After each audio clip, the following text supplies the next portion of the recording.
میرے پاس ابن اسحاق کتاب نہیں ہے، اس کا خلاصہ ہے، وہ خلاصہ 40 جلدوں کے اندر ہے۔ جس کتاب کا خلاصہ 40 جلدوں کے اندر، آپ اندازہ کریں کہ وہ کتاب کتنی بڑی ہو۔ تو اس میں یہ روایت نقل کی ہے جو ہے وہ ابن اسحاق نے، اللہ بھلا کرے، کہاں کہاں سے شہد نچوڑا اور کہاں کہاں سے رس چوسا، اور آج ہمارے منہ جو مٹھے ہیں اور ہمارے دماغ جو معطر ہے اور حضور کی حدیث کا نور ہمارے تک پہنچا ہے، یہ محدثین کی محنت ہے۔ انہوں نے ہزاروں میل سفر کیا اور دقتیں سید پوری زندگی گزار دی۔ کسی محدث سے کسی نے پوچھا نا کہ زندگی کی سب سے بڑی آرزو، ہم تو کہتے ہیں عالی نصب کوٹھی ہو، لمبی لمبی گاڑی ہو، خوبصورت عورت کا پہلو ہو، ہماری آرزویں تو اس طرح کی ہیں نا، لیکن اس سے پوچھا گیا کوئی زندگی کی سب سے بڑی آرزو، کہنے لگا سند عالی و مکان خالی۔ میری آرزو یہ ہے کہ اونچی سند مل جائے جس میں راوی تھوڑے ہوں اور مکان خالی ہو، کوئی مداخلت نہ کرے، اور میں ایسی سندیں ڈھونڈ ڈھونڈ کے حضور کی حدیثیں جمع کرتا ہوں۔ تو ابن اسحاق نے یہ روایت جو ہے وہ نقل کی ہے کہ حضرت موسیٰ علیہ السلام پر جب الواح تورات کا نزول ہوا تو انہوں نے الواح تورات کو پڑھا تو اس امت کا تذکرہ پڑھا، امت مصطفیہ کا، اور اللہ کی بارگاہ میں عرض گزار ہوئے مالک ایک امت کا تذکرہ پڑھا ہے، اللہم انی اجد فی الالواح امتا ہم السابقون الاولون، جو آئے گی بعد میں لیکن فضل و شرف کے اعتبار سے پہلے نمبر پہ ہو، وہ امت میری امت ہے۔ یہ دیکھیے نا، جو لوگ پیچھے بیٹھے ہوئے جب اٹھ کے جائیں گے کھانے کی باری آئے گی تو سب سے آگے یہی ہوں گے۔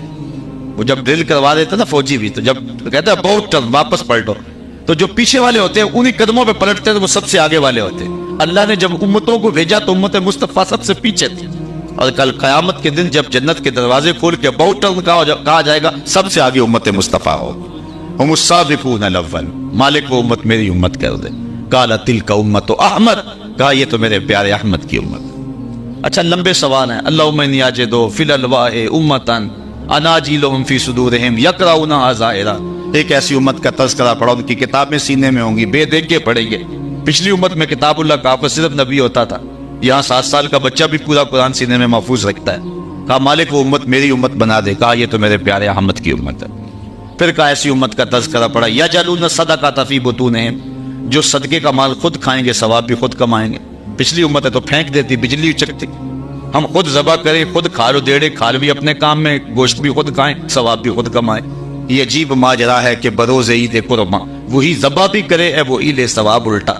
کہا مالک وہ امت میری امت بنا دے، قال تلک امت احمد، کہا یہ میرے پیارے احمد کی امت۔ پھر سوال کیا اللہ ایک ایسی امت کا تذکرہ پڑھا ہے، یاکلون الفیع، جو مال فیع بھی کھائے گی۔ پچھلی امتوں کے لیے مال غنیمت تو جائز تھا، لیکن جس میں لڑائی نہیں ہوئی مال فیع جائز نہیں تھا، اس امت کے لیے وہ بھی جائز ہے جس طرح باغ فدق تھا۔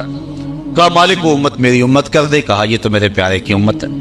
پھر کہا ایک ایسی امت کا تذکرہ بھی پڑھا، اذا ہم احدهم بسیئۃ فلم یعملها ما کتبت له وان عملها کتبت له سیئۃ واحدۃ فجعلها امتی، قال تلک امت احمد۔ کہا ایک ایسی امت کا تذکرہ پڑھا، اگر گناہ کی نیت کرتے ہیں گناہ نہیں لکھا جاتا، کرتے ہیں ایک تو ایک ہی لکھا جاتا ہے، اور وہ بھی توبہ کرے تو مٹا دیا جاتا ہے، وہ امت میری امت کرتے، کہا یہ بھی پیارے کی امت ہے۔ پھر سوال کیا اللہم انی اجد فی الالواح امتا اذا ہم احدهم بحسنۃ فلم یعملها کتبت له وان عملها کتبت له عشر حسنات فجعلهم امتی، مالک وہ امت میری امت کر دے، نیکی کی نیت کرے گی، نیکی کی نہیں لکھ دی جائے گی۔ قیامت کے دن ایک شخص نامہ اعمال کھولے گا، حج لکھا ہوگا، عرض کرے گا مالک میں نے تو حج کیا ہی نہیں، ارشاد ہوگا نہیں کیا ہم پتہ ہے، لیکن جب حاجیوں کے قافلے جاتے تھے تیرا دل تو تڑپتا تھا نا، ہم نے اس تڑپ کی وجہ سے تیرے نامہ اعمال میں حج لکھ دی۔ اور ایک اور سادی سی بات بتانا چاہتا ہوں، بدر کے شرکاء کی تعداد کتنی ہے بھلا؟ 313، لیکن پڑھیں آپ تاریخ، 313 لڑائی میں شامل نہیں ہوئے، 305 لڑے ہیں، 8 لوگ نہیں گئے، حضرت علی ہیں، حضرت ابو لبابہ ہیں، دیگر صحابہ ہیں، حضرت عثمان ہیں، حضرت ابو لبابہ اور دیگر صحابہ ہیں، نہیں گئے جنگ میں، لیکن جب مال غنیمت بٹا تو ان کو برابر کا حصہ دیا گیا۔ کیوں؟ اس لیے کہ گھر سے عزم کر کے چلے تھے، مومن نیت کرتا ہے تو نامہ اعمال میں نیکی لکھ دی جاتی، وَإِنْ عَمِلَهَا کتبت لہ عشر حسنات، اور اگر عمل کرتا ہے کہ لکھی 10 جاتی۔ آپ جانتے ہیں نمازیں تو 50 ہمارے اوپر لازم ہوئی تھی، لیکن حضرت موسیٰ نے کہا کہ میں بنی اسرائیل کا تجربہ رکھتا ہوں، یہ 50 نہیں پڑھ پائیں گے، پھر گئے 5 معاف ہوتی تھی، بالآخر 5 رہ گئی۔ حضرت موسیٰ نے تو عرض کی کہ ایک بار اور جائیے، کہا مجھے رب سے شرم آتی ہے، یعنی امت سے توقع وابستہ کی، یہ اتنی نکمی تو نہیں ہے کہ 5 بھی نہیں پڑھے گی۔ اللہ اکبر۔ اب اللہ کا وعدہ لا تبدیل لکلمات اللہ، اس کی باتیں بدلتی نہیں، یہاں 9 مرتبہ بدلی ہے کہ نہیں بدلی، تو پھر کیا جواب ہوگا اس کا؟ یہی جواب، من جاء بالحسنۃ فلہ عشر امثالہا، جو ایک نیکی کرے 10 کا ثواب، پڑھو گے 5 ضرب دو 10 سے تو ثواب 50 کا ہی نصیب ہوگا، جس کی باتیں تبدیل نہیں ہوتی ہیں۔ یا اللہ یہ امت میری امت بنا دے، بڑی لمبی حدیث ہے۔ ایسے علماء ہوں گے جن کو اللہ علم بڑا دے گا، اس امت میں ہوں گے، اے اللہ وہ امت میری امت کر دے۔ دجال کو قتل کریں گے، وہ امت میری امت کر دے۔ جواب ملتا رہا تلک امت احمد۔ تو پھر حضرت موسیٰ نے آخر میں عرض کی اللہم اجعلنی من امت احمد، اے اللہ مجھے اس نبی کی امت سے کر دے۔ یا نبی آرزو کرتے رہے۔ حضرت عیسیٰ علیہ السلام نے اپنی قوم کو کہا، انجیل برنباس کے لفظ ہیں، یہ پہلا حصہ تو قرآن کے دامن میں بھی ہے، مبشرا برسول یاتی من بعد اسمہ احمد، کہ میرے بعد وہی آئے گا جس کا نام احمد ہوگا۔ تو ایک حواری اٹھ کے کھڑا ہو جاتا ہے اور کہتا ہے حضرت جس کے قصیدے آپ بھی پڑھ رہے ہیں کیا وہ آپ سے بھی افضل ہوگا؟ یہ ایک حواری پوچھتے ہیں، 12 حواری تھے حضرت عیسیٰ علیہ السلام کے، کہا جس کے قصیدے آپ پڑھ رہے ہیں کیا وہ آپ سے بھی افضل ہوگا؟ حیرت سے پوچھا۔ انجیل برنباس میں لفظ حضرت عیسیٰ نے کہا حیرت کی بات، افضل کی بات کرتے ہو، وہ تو اتنی عظمتوں کا حامل ہے، اگر اس کے نالین کے تسمے کھولنے کی سعادت ابن مریم کو مل جائے تو یہ بھی مقدر کی بات، وہ اتنا رفیع المرتبت ہوگا، وہ اتنا اونچا ہوگا۔ یہ میری اور آپ کی فیروز پڑتی کہ ہمیں اس نبی کی امت ہونا نصیب ہوا ہے۔ تو آئیے ہم اس نبی کے دین کے لیے میدان عمل میں آئیں۔ ہمیں 5 گانا نماز بوجھ بن رہا ہے، قطر نہیں ایسا، یہ تو فرض ہے، یہ تو لازم ہے۔ 750 مرتبہ رب اپنے مختلف سیغوں کے ساتھ جو ہے وہ حکم ہمیں دیا ہے۔ آئیے میں اور آپ آج سے اس محفل کے اندر سے عزم کر کے اٹھیں کہ آج کے بعد نماز نہیں چھوڑیں گے۔ دیکھیے یہ تو میلاد کا لفظ ہے نا عربی کا، اردو میں تو اس کو یوم پیدائش کہتے ہیں، پنجابی میں جمن دیاڑا کہہ لیں گے، اور اگر چلے جائیں آپ اس کو لے جائیں انگلش میں تو اس کو برتھ ڈے کہتے ہیں۔ تو آپ جاتے ہیں جب کسی کی برتھ ڈے پہ کا تو کبھی خالی ہاتھ تو نہیں گئے، کوئی نہ کوئی تحفہ تو لے جاتے ہیں، یار وہ جس جو سے پسند ہے وہ خوش ہوگا۔ تو حضور کے میلاد پہ ہم خالی ہاتھ تو نہیں آئیں گے، حضور کو بھی کوئی تحفہ پیش کریں نا، اور وہ کون سا جس سے حضور خوش ہوں۔ اور حضور کس سے خوش ہوتے ہیں؟ جو جعلت قرۃ عینی فی الصلاۃ، میری آنکھوں کی ٹھنڈک نماز میں رکھی۔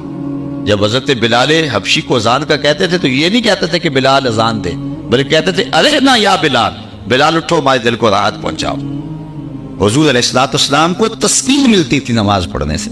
اصل جو نماز سے کرنی کتراتے ہیں نماز کی لذت سے آشنا نہیں ہے۔ جب بندہ سجدے میں پیشانی رکھ کے رب کو پکار رہا ہوتا ہے تو پھر رنگ ہی کچھ اور ہوا کرتے۔ آئیے میں اور آپ اس عزم کے ساتھ آج کی اس مجلس کا اختتام کرتے ہیں۔ میری دل کی عطا گہرائیوں کے ساتھ دعا ہے کہ اللہ ہمارے میزبان محترم، ان کے بیٹوں کو اور ان کے اہل خانہ کو، اور آپ سب لوگ جتنے بھی تشریف لائے ہیں سب کو اس بابرکت محفل نور کی برکت نصیب فرمائے، اور ہمیں حضور علیہ السلام کے ادب والوں میں رکھے، اور حضور علیہ السلام کی محبت ہمارے سینے کا خزینہ بنے۔ جب کوئی بھی حضور کا نام لے تو ہمارا دل ٹھنڈا ہو اور تسکین پائے اور راحت پہنچے۔ حضور کے ادب کی بھی توفیق دے اور حضور کے دین پر عمل کرنے کی بھی اللہ توفیق عطا فرمائے۔ وآخر دعوانا ان الحمد للہ رب العالمین۔